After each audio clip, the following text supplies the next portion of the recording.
What's going on, guys? Welcome back to another video. And today I have the NBA Finals Game 2 preview between the Milwaukee Bucks and the Phoenix Suns. Phoenix, they took Game 1. They were very dominant. Chris Paul, in his NBA Finals debut, he was amazing. In Devin Booker, amazing as well. In the Bucks, they didn't have a great defensive performance. And, Giannis Antetokounmpo, their star player, he did play. People didn't expect him to, but he did play, and he will be playing tonight. And he looked really good. He, on his knee, I'd expect him to be slowed down, but no, when he did play, he looked fast. Obviously had that chase down block. So yeah, I'll be just previewing Game 2 tonight. What do I think the Bucks need to do better today to get the win? My prediction, and yeah, some predictions, stats for some players, how many points I think some guys are gonna go for. So yeah, before we get into it, if you haven't already, make sure to hit the like button, and if you haven't already, make sure to subscribe. But yeah, so the score of the last game was 118 to 105. The Suns won, and Chris Paul exploded on offense, 32 points, 9 assists. He had an amazing game, and so did the rest of the team. I think Chris Paul really elevates that team. And they, like I said, in the preview, I have the Suns winning just because of their depth and their overall team. They have a better overall team.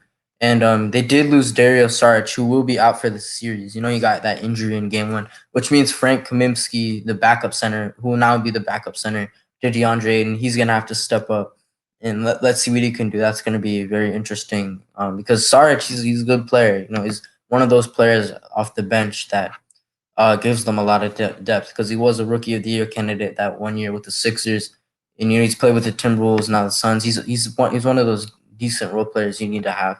But yeah, so there's that. That's that update. And yeah, Giannis will play. I don't know what Giannis is what if Giannis is going to be on a minutes restriction or what. I haven't seen anything yet. I mean, he's warming up right now. There are other players warming up, but yeah, I don't think Giannis will be on any minutes restriction. I'm assuming, because I mean, he gave it a go in Game 1. And for the Bucks, like I said, you can risk losing games 1 and 2, because the Bucks are a lot better at home than they are away. So I was saying rest him both games, but he did play. So I mean, he looked so good in that game, and he did say he felt great, which is surprising. And so yeah, I mean, if I was the Bucks, I'd play him the whole game. You need to get this game. It's not a must win. I don't think it's a must win game for the Bucks, because they can bring it back. The series is gonna go back to Milwaukee, but yeah, I think the Bucks today, just so I mean, Middleton needs to keep doing what he's doing. That's him and Holiday are key, like I said. Middleton needs to keep stepping up. He dropped 29, almost 30 last game. On the offensive end, he really needs to keep that up. And Drew Holiday, 10 points in the last game, which was not enough. And he needs to step up. He is the third scoring option, like I said in the last video. Um, he's gonna have to step up. And if he can get 20 plus, they're gonna win the game. If Middleton and Holiday and Giannis, I think Middleton's probably gonna be the first scoring option again, because he was in Game 1. I don't know when they'll go back to Giannis, but I have a feeling it's gonna be Middleton again. So I mean, he's gonna have to really step up. I don't think Giannis will be 100%, like I said before, but I don't think he'll be on a minutes restriction. But I mean, he says he feels great, but I mean, I don't know. You can't always trust that stuff.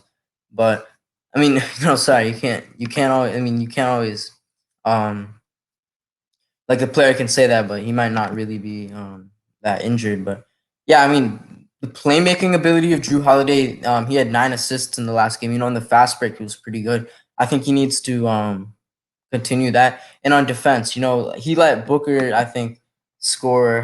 Let me check how many. He let Booker score 27. He was guarding Booker, I think, most of the game. So I mean, he did have a few stops, I think, but I think he has to be locked down on defense, because that is one of his best attributes. And yeah, I think just the bench has to show up. I mean, I can't really blame them, because I mean, the player with the most minutes off the bench was Connaughton, who obviously replaced Giannis a lot in the game. But then there's Bobby Portis, Bryn Forbes, and Jeff Teague, who all played under 15 minutes.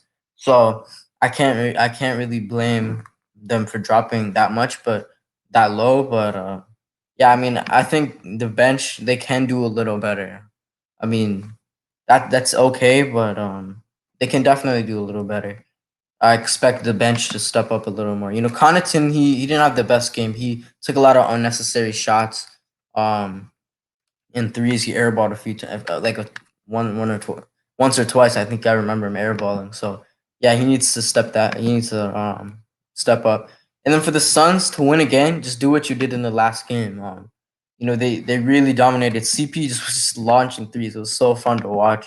And just the bench is always key in games like this. The 4 or 5 starters dropped double figures in terms of points in the last game. So if they can do that again, I think they will win.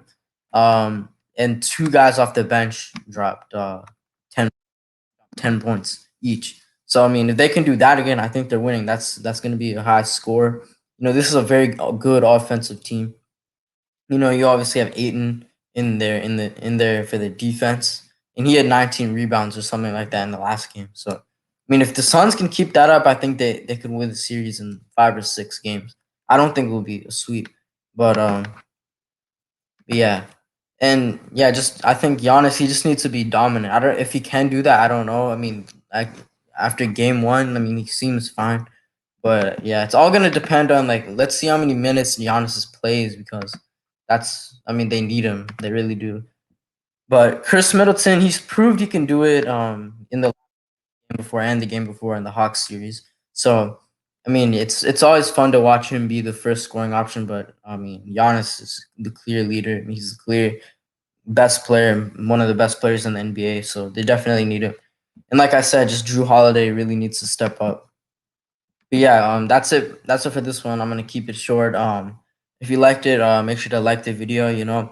Hopefully it's a really good game tonight. The last game, 118 to 105. Not the most entertaining game. I want some more close games. This is the NBA Finals. I want some really good games between two teams who we didn't expect to make the finals at all. It's not the Lakers. It's not the Nets. It's the Bucks and the Suns. Two teams who, over the past 15 years, haven't had the best success.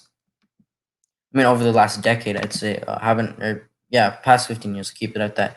The Suns haven't made the finals since 1993 or something like that. 1994 with Charles Barkley, and the Bucks haven't won since Kareem Abdul-Jabbar in the 70s. So it's a great. I hope it's a great entertaining series. The first game it was good, but I want a more close game. But yeah, I'll be back tonight with a recap to the game. Hopefully, we'll have a lot to talk about there. And yeah, yeah. And we'll be doing I think we'll be doing an NFL video tomorrow. I'll be ranking the best wide receivers in like the tier lists I was doing a few months ago. Running back QB we've done so far. We might get to the defense side of things later. But yeah, tomorrow it's wide receivers. So yeah, make sure to like the video, and I'll see you